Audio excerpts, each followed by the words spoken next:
ठाकुर की रचयिता राष्ट्रगान के रूप में, जनगण मन के रूप में भारत को प्राप्त हुआ। भारत का राष्ट्रगीत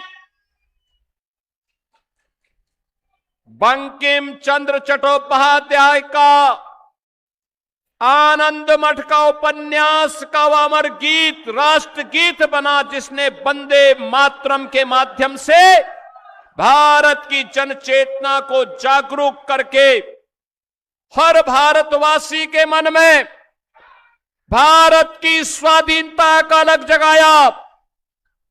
और जब राष्ट्रगीत वंदे मातरम के 150 वर्ष पूर्ण हो रहे हैं, तब बंगाल के इस चुनाव में हम सब आपके बीच में हैं।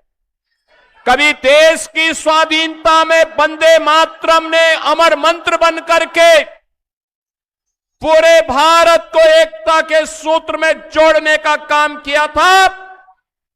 आज यही राष्ट्रगीत वंदे मातरम के 150 वर्ष पूर्ण होने पर मैं विश्वास के साथ कहने के लिए आया हूं, बंगाल में भी परिवर्तन होगा। बंगाल भी अब परिवर्तन की नई राह पर चल पड़ा है।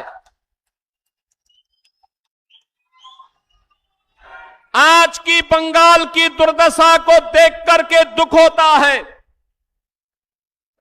बंगाल भारत की अध्यात्म की धरती, भारत की संस्कृति की धरती, भारत की कला और शिक्षा की धरती, बंगाल, जिस बंगाल ने भारत को कला दी है, संस्कृति दी है, अध्यात्म में एक से एक उच्च कोटि के आध्यात्मिक साधक दिए हैं, जिस बंगाल ने भारत को उद्यमता कैसे होती है ये दिखाया था। और याद करिए, आजादी के कुछ वर्षों तक भारत की जीडीपी का एक बड़ा हिस्सा बंगाल के हिस्से में आता था। बंगाल उसे उपलब्ध करवाता था। अपनी उद्यमिता से, अपने परिश्रम से, अपने कल कारखानों से, अपने युवाओं की प्रतिभा से, अपने श्रमिकों के श्रम से आज वह बंगाल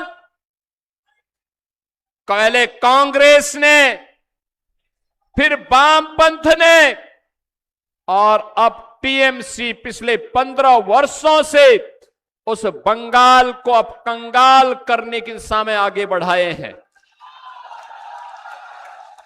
बहनों और भाइयों, याद करिए, कभी देश की आजादी के लिए इस बंगाल की धरती से खुदीराम बोस ने हंसते हंसते फांसी के फंदों को चुना था।